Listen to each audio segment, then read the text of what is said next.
In the ever-evolving world of Formula 1, new seasons bring new rules, and 2024 will be no different.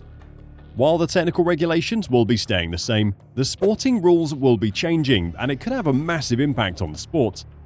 But with the FIA embroiled in scandal and faced with anger from the teams, will these rule changes cause more problems, or will the teams accept it? Let's check it out. The 2024 F1 season will kick off on the 21st of February, with pre-season testing in Bahrain. Normally, many fans will give pre-season testing a miss.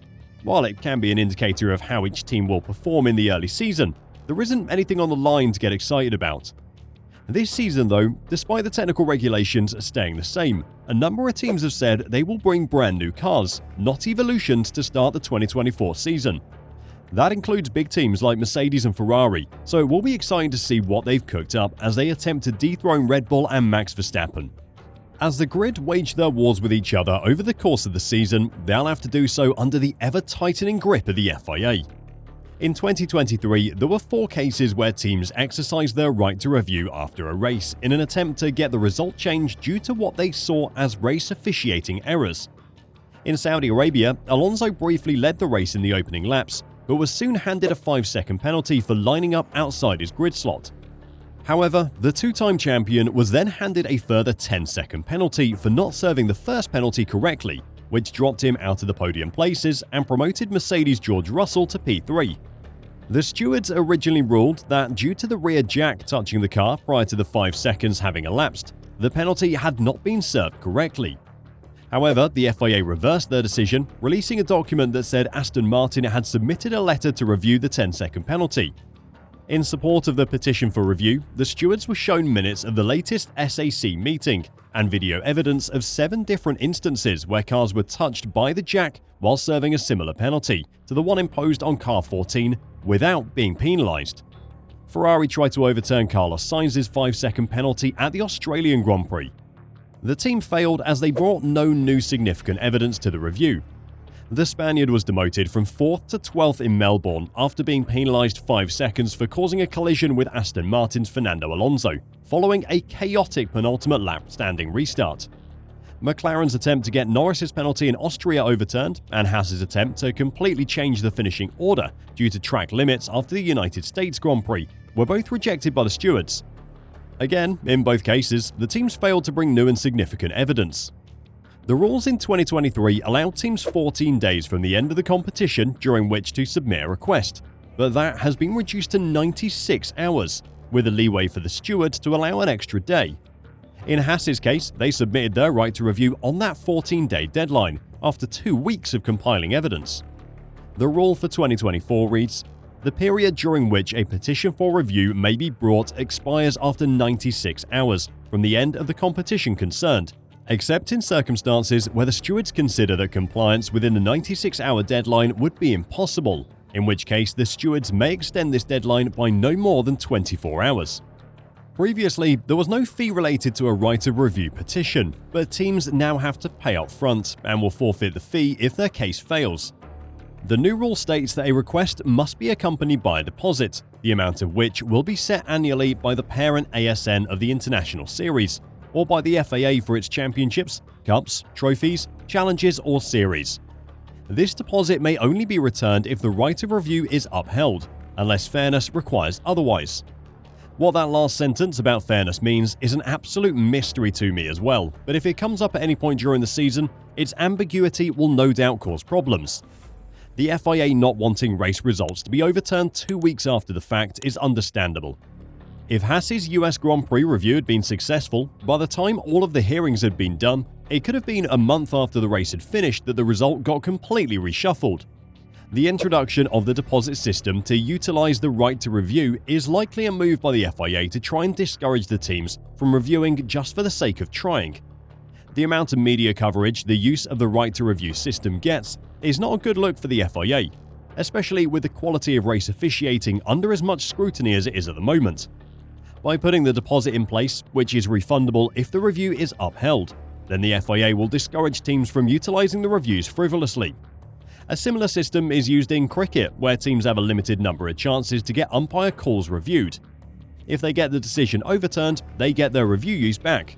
If not, then it gets taken away.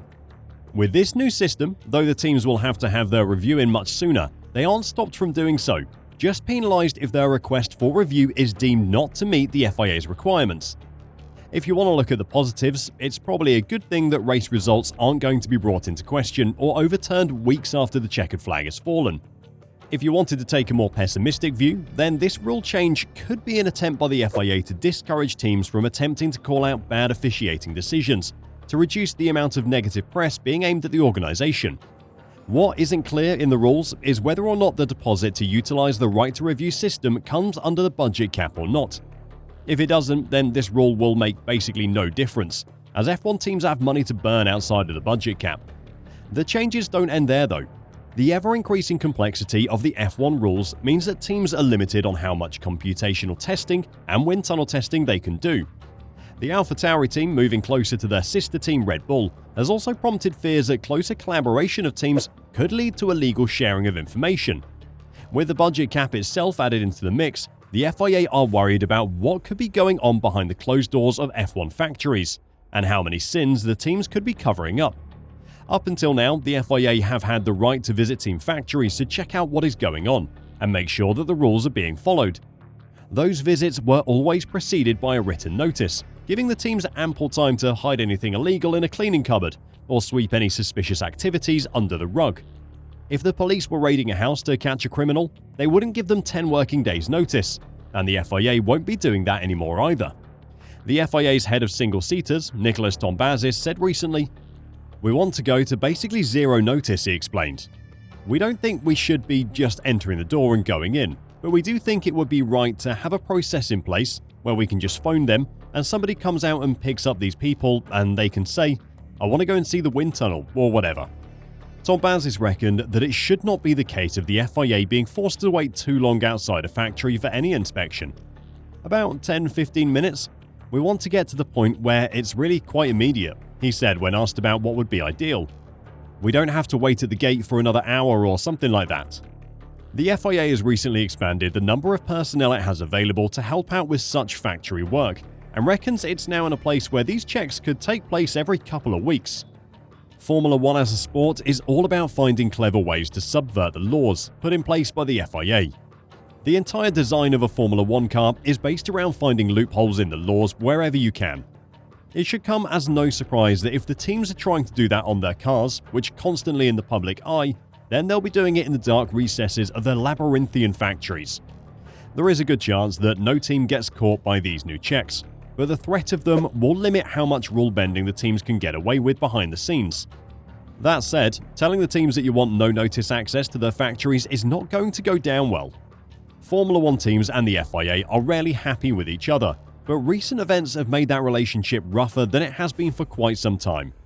Mohammed Ben Sulayem, the FIA president who was sworn in just after the 2021 Abu Dhabi Grand Prix, has been forced to stop taking a public place on the Formula One grid, as the teams got sick of him interfering in the sport.